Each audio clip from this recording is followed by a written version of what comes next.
Yon mga kalaki, at bago natin simulan yung ating vlog, sa-shoutout ko muna yung mga nagpapa-shoutout sa atin mga kalaki.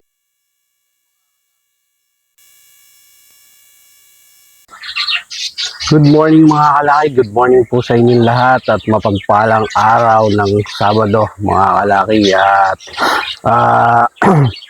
sa ngayon, dito muna po tayo ulit magbablog sa ating tahanan at sa ating manukan sa kadahilanan na sobrang init po ngayon talaga, kaya napakahirap pumunta dun sa mga farm kasi pagdating ng alas 9, grabe na po yung init at nakakahilong init mga kalaki, kaya ang hirap makipagsapalaran na pumunta sa mga manukan, kaya ngayon hindi pa tayo nakakapasyal sa ibang manukan mga kalaki, kaya pag paumanhin nyo na dito lang muna tayo. Yun, maraming salamat sa inyo lahat at sana panoodin nyo pa rin to kahit na dito lang tayo. Yun, tara, let's go.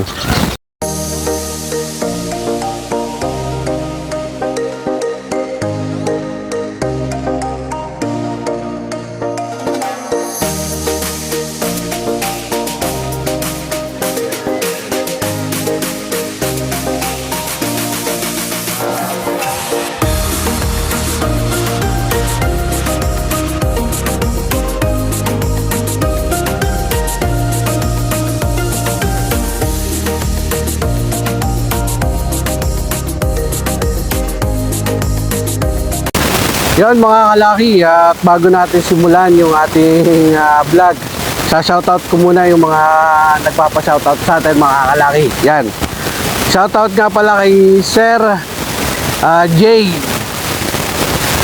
Ginhawa from Laguna. Yan, si Sir Jay, napaka-solid supporter ng Lucky Temple yan. Marami kang kinuhang 1 month old sa atin, lalo na rin si Sir J.R. Rivera from Tayabas, Quezon. Sir J.R., maraming salamat sa iyong pagtitiwala sa Lucky Temple. Tapos kay Sir Gary Saldep Galore Port from Palawan City. Yan mga kalaki. Tapos kay Jojo, yan, may dumaan lang na tricycle mga kalaki, kaya medyo ano tayo. Jojo Dadjaw ata po to, ng barangay Pintong, Bukawi, San Mateo. Yan. Saka kay Sir Jomar Yang, shoutout po sa inyo. Sir Edwin Palmario, shoutout po. Sir Warren Didal ng Italy, nasa Italy yata ngayon. Nakalimutan ko na. Sana pare. Yan. Sir Jeffrey Villanueva Panga from Bicol. Sir Jeffrey, yan. Kumuha rin sa atin ng mga lucky gold dyan at pumasa sa exam. Maraming salamat sa iyo, Sir Jeremy Villanueva. Yan. Tapos kay Sir Crisanto Salcedo from Baguio City. Thank you po sa 2 beses nyong pag-avail ng mga 1 month old natin. Maraming salamat po sa inyo lahat. At Sir Marlon Quebec. Sir Marlon Quebec, shout out sa Sir Jan Rino Abe from Rizal. Yan, kumuha rin sa atin ng broodstag yan sa sisiw. Tapos kay Sir Jeff Borbon, Sir Jeff Borbon from Quezon City. Yan, thank you sa pagtitiwala sa Lucky Temple. Ingat ka palagi dyan. Yan, sa mga OFW at sa mga nabanggit ko, ingat po kayo palagi at sa sobrang init, lalo na nandito sa Pilipinas, sobrang init. Ingat po palagi. At wag po kayong lumabas ng bahay kung wala namang importanteng lakad dyan. Thank you. Yan. Ito po ay GMP2 mga kalaki. Ito yung bibigay natin sa ating alagang sisiu na 1 month and a half going 2 months old mga kalaki. Yan. Pagpasensahan nyo na hindi pa tayo gano'n nakapaglinis dito at umaga pa nga lang. Papakita ko sa inyo yung ating mga sisiu. Ito po yung ating sisiu na 1 and a half months old. Yan.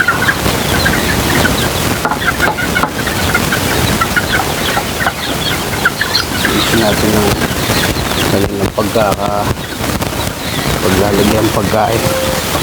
Gutom na to mga kalaki.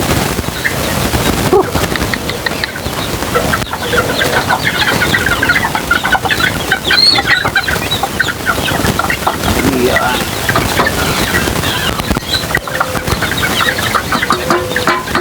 Binabasa natin mga kalaki kasi sobrang init nga nung ngayon panahon, para kahit pa paano yung kinakain nila basa, hindi man sila makainom kagad. Yan yung ating 1 and a half month old. Yan, available po dito yung mga pure high action. Dalawa ata dito yung available. Tatlong high action. Pure high action spangle. Yan. Available dito. Tapos isang golden boy. Yan. PM nyo lang po sa aking YT na Laki Temple mga kalaki. Yan. Papakita ko rin po sa inyo yung nandun sa kabila. Bali, ito po kasi ito yung nandito sa bahay mga kalaki. Ito yung ginawa kong pinaka lagayan nila ng manok. Yan. Mamaya tayo magbibigay ng inumin sa kanila. Sunod muna tayo sa kabila mga kalaki. Yun mga kalaki, at nandito na nga tayo sa ating munting manukan, at pagpasensyahan nyo na mga kalaki, at ginagamay pa natin yung bago nating mic at nasira yung audio. Bigla na lang nawala yung yung sounds nya. Pasensyahan nyo na lang kung binoise over na lang natin to, at dahil ayun nga, biglang nung i-edit ko na to, wala pa lang mga sounds mga kalaki. At bago lang kasi yung ating mic at kinakapapa natin kung paano paggamitin. Ayun nga, yung iba may garalgal. Yan. Ayan nga pala mga kalaki, ito naman ang atin na 2 and a half months old na mga sisiu. Yan. Yan yung ating 2 and a half months old. May available pa rin tayo dyan mga kalaki. Ang available lang natin dyan yung straight sweater na 5K sweater pumpkin over golden boy, at yung straight comb na lemon guapo. Yan, dalawa lang po ang available natin dyan. Yung iba ay papalakihin ko na bago natin i-out mga kalaki. Yan, napakita ko lang sa inyo dyan mga kalaki. At pagpasensyahan nyo ng ating audio na wala. At ito po, may mga nakasalang po tayo. Ito po ay kukonti lang, 32 eggs lang to o 33 eggs na sinalang natin. Ito po ay mga pure Lucky Gold mga kalaki. Yan.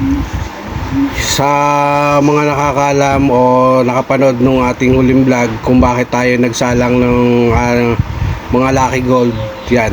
Para sa inyo yan, sa mga gustong makapag simula ng ating signature line na Lucky Gold. Yan, abang-abang lang. Sana marami mapisa para marami tayong mapagbigyan mga kalaki. At yun nga, kaya po yung ating mga inahin na Lucky Gold, yan, tatlo yan. Magkakaiba yung marking yan. Tapos ito naman tinuturo kong yan, ayan po yung binigay sa atin na F1 na white, ano ba yan? White jacket ni Sir Agatan mga kalaki. Yan. Bali ano na ito 4 months old. pag tagal-tagal niya na bibreed din natin yan, kukross natin dun sa mga linyada natin. Kaya mga kalaki, bali magbibigay na tayo ng patuka sa ating mga alagang sisiu. Ayan po ay GMP2 din na may halong corn grits mga kalaki, at lalagyan natin ng probiotic. Yan probiotic na yan mga kalaki ay gawa ko lang, sariling gawa ko lang yan. Tinalagay ko yan sa mga patuka tuwing umaga, at pagdating ng tanghali may binibigay naman tayo na ibang vitamin sa kanila mga kalaki. Kaya gawa ng ano yan, battle cocks yan. Yan na po, bababad natin muna yan mga kalaki sa tubig hanggang ano siya, lumambot bago natin ibigay sa ating mga alagang sisiu. Kaya dalawa yan, eto pong isang to para dun sa mga nasa pinakita ko nasa bakal, tapos yung isa naman para dun sa mga inahin. Yan mga kalaki, pagpasensyahan nyo na dyan. Ang sinasabi ko dyan, kagigising lang natin kaya madumi pa yung ating munting manukan. Nagpapatuka lang tayo dyan. Pagkatapos magpatuka, maglilinis din tayo ng ating munting manukan mga kalaki. Kaya pantabayan na nyo lang, pagpasensyahan nyo na lang po. Ang ating audio ay nasira talaga.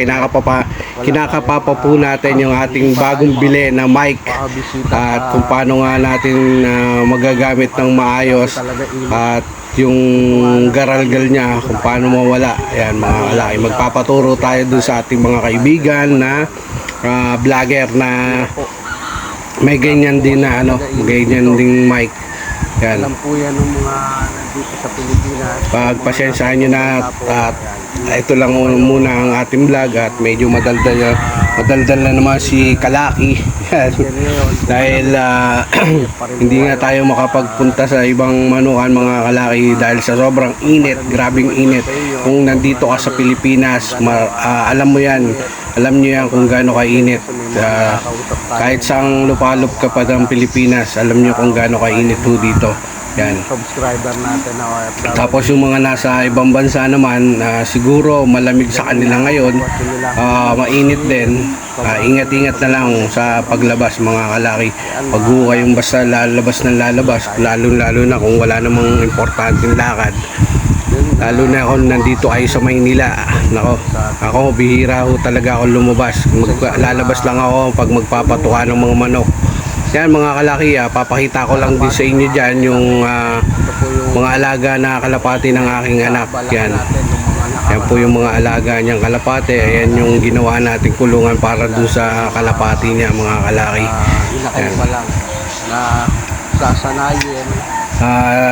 Natutuwa din ako, kahit walang hilig sa manok yung ating panganay na lalaki. Bali pangalawa kasi yung panganay ko talaga babae. Ayan, panganay na lalaki, kasi yung bunso ko ay lalaki din. Walang hilig, sa kalapati siya mahilig. Sinusuportahan na lang natin mga kalaki, kasi nung bata din ako, mahilig din ako mag-alaga ng kalapati. May manok ako at may kalapate. Yan ang nakahiligan niya. Gusto niya mag-alaga ng mga pang-karera. Kaya sinusuportahan natin siya mga kalaki para sali mo sa karera. Maganda naman kasi yun yung suportahan kayong magtatay, diba? At nag-aaral kasi siya, nag-aaral at nagtatrabaho, kaya pagdating ng umaga o ng hapon, ako na rin nagpapatuka ng mga alaga niya. Ganun din sa pagkakarga niyan, pag sinali na sa race yan mga kalaki, ako din na nagdadala dun sa sa club ng pinagkakarga niyan.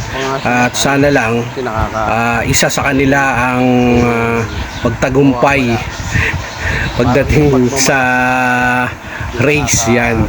O kung pwede nga lang lahat sila mga kalaki para lalong matuwa yung aking anak at lalong magpursige na pag-aalaga niyan, dahil maganda rin naman pag-aalaga ng kalapate mga kalaki. Danas ko yan nung ako'y bata pa. Nakakatuwa at nakaka-excite na ikakarga mo sa truck tapos kung saan ihahagis, saan lugar, tapos aabangan mo. Nakaka-excite na nakakakaba talaga. Dahil yung huling race namin mga kalaki, yung last race neto, hindi na po bumalik yung aming mga alagang kalapate. Hinagi sa Calapan, Mindoro mga kalaki. Yun. Nung una sa Mindoro din, nakauwi pa naman. Yung pangalawang, bali third race na yun third lap. Yung pangatlo na lap, dun din sa Calapan, Mindoro. Kaya lang hindi na pinalad umuwi. Siguro nagbakasyon na dun sa Mindoro. Kaya mga kalaki, ito naman po yung ating going 5 months old na pumpkin, 5K sweater pumpkin na lemon. Yan. Ang pumpkin po kasi ay kulay, hindi po bloodline. Yan. Kaya sinasama natin yung pumpkin dahil sa kulay niya. Pero yun po ay hindi bloodline. Kulay lang po ang pumpkin. Yan. Para sa mga hindi nakakaalam at para magtatanong na kung bakit pumpkin sweater tapos lemon, kala nila three-way cross. Hindi po. Ang pumpkin ay kulay lang po. Yan. Ito po yung kapatid niya, lemon guapo. Ayun po ay sweater lemon. Yan. Yung dalawang yan. Ayan po yung tinira ko na pinapalaki ko. Yun mga kalaki, at itong video na to sobrang haba din nito at hindi ko na alam kung ano yung mga pinagsasabi ko dyan, kaya puputulin na natin to kasi ang hirap po mag voice over mga kalaki. Hindi ko rin mahulaan kung ano yung mga sinasabi ko dyan, kaya puputulin natin to mga kalaki. Pagpasensyahan nyo na, pero wag sana kayo magsasawa na panoorin. Yan mga kalaki, hahabol ko lang. Ito nga pala yung ating mga 1 month old na pure high action spangle mga kalaki. Available to sa mga gustong ng pang materyales na hindi kaya bumili nung malalaki. Ito po, kaya po tayo nag-out ng mga 1 month old, 2 months old para ma-avail nyo po na hindi ganun kamahal. Yan po yung mga pure high action spangle. May available tayo sa 1 month old na 4 na peraso na pure high action mga kalaki. Yan po. Yan, kaya sa mga gustong makapag-avail ng ating mga pure high action, kaya karamihan po high action ang ating pinapa-avail mga kalaki kasi yun ang marami tayo na i-breed ngayon. Tapos yung pure golden boy sold out na po. Day old pa lang sold out na yung mga ating pure golden boy. Tapos nung nag 1 month old, wala pang 1 month old, kinuha na po lahat ng ating regular buyer. Yun, kaya halos sold out po talaga yung ating golden boy. Meron pa tayong mga pure na papay gray, kaya lang po papalakihin ko yun. Pag malaki, saka ko lang po i-out yung mga kalaki. Kaya karamihan po talaga ay pure high action spangles. Kaya sa mga interesado mga kalaki, PM nyo lang po ako sa aking Facebook para makita nyo rin yung aking mga pang out. Yun mga kalaki, tapos na tayong magpatuka at tapos na tayong maglinis dito sa ating munting manukan. Yan. At dito ko na siguro tatapusin tong vlog natin dahil yung gagawin natin sa tanghali at hapon, ganun pa rin naman mga kalaki. At kung dahil nakakalabas lang ako mga kalaki, lumalabas lang ako ng bahay ngayon, pag ako yung magpapatuka, mag-iikot ng incubator kasi semi-automatic yun mga kalaki, yung dihila yung ating incubator. Ganun din sa tanghali, lalabas lang tayo para iikot yung incubator, patukain yung ating mga sisi uli.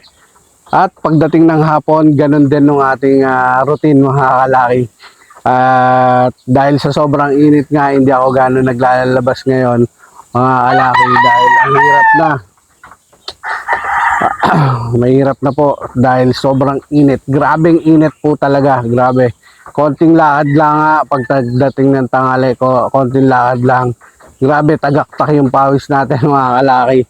At yun, alam niyo naman yung katawan natin, panay sa pola.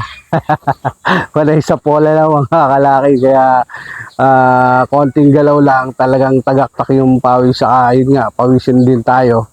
Kaya at maya talaga, mahirap yung nasa labas tayo na sobrang init. Baka bigla tayo mahilo. Yan, maging kwento tayo mga kalaki. Yan mga kalaki, siguro dito na nga talaga yung ating itong vlog na to. Maraming salamat po sa inyong panonood at sa walang sawang yun, panonood ng aking simpleng mga vlog mga kalaki. Yan. At sana yung mga OFW mag-ingat din po kayo dyan. Yung iba na-meet na natin soon. Sana yung iba ma-meet pa natin. Ingat po kayo palagi. Huwag niyo po pababayaan yung sarili niyo dahil alam ko po yung hirap niyo. Kaya kayo nandyan. Lalo na yung mga nagtatrabaho dyan para sa pamilya nila. Nagpapahirap sila na lumayo para sa pamilya nila. Yan, para makustusan nila yung pangangailangan. At higit sa lahat, mag-ipon po kayo para matupad din na rin yung mga pangarap nyo na magkaroon ng munting manukan. At sa mga meron ng munting manukan dyan, palaguin nyo at yun nga po, paluguin. Tapos ingat sa pagkuha ng mga tao. Sana makuha nyo yung matinong tao. Dahil marami pong nag-a-apply, hindi naman lahat, pero marami nag-a-apply na kaya lang nag-a-apply dahil yung iba, libangan, tapos pag tagal-tagal, lolokohin din nila yung amo nila. Yan, marami po tayong kilalang ganyan, mga kalaki. Kaya ingat-ingat po. Yan, hanggang dito na lang. God bless. Thank you.